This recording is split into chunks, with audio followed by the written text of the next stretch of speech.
The work of poets and poetry. Poets, and subsequently poetry, are at the nexus of our inner and outer universes. Our lives and work connect the visible sensory world to the invisible world.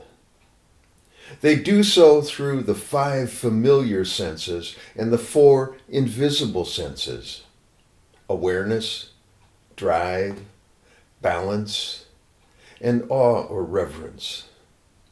Awe and reverence are two aspects of the same sense. Awe is like an inhalation, while reverence is like exhalation. If we poets write only about the outer world, we are merely journalists who write fancifully. So many journalists grow cynical unless they develop a viable and deliberately conscious connection to all four invisible senses.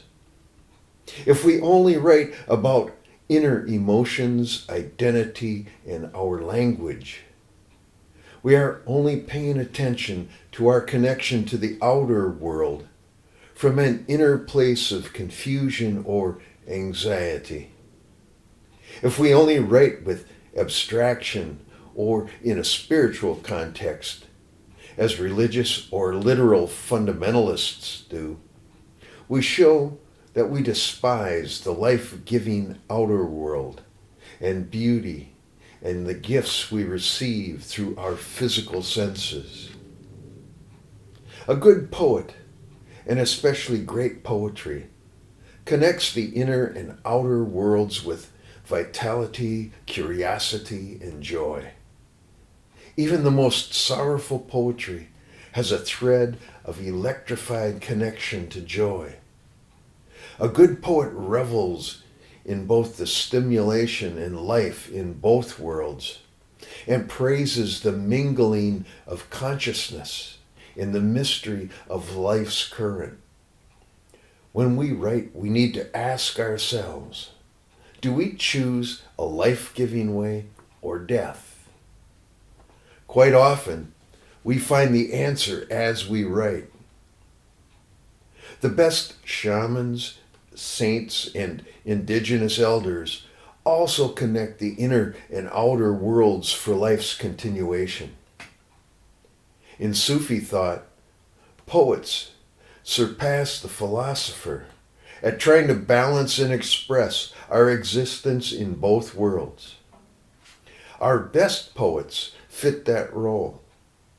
Robert Bly was my role model in this. The way an Olaf poet in ancient Ireland filled that role for my ancient Irish ancestors.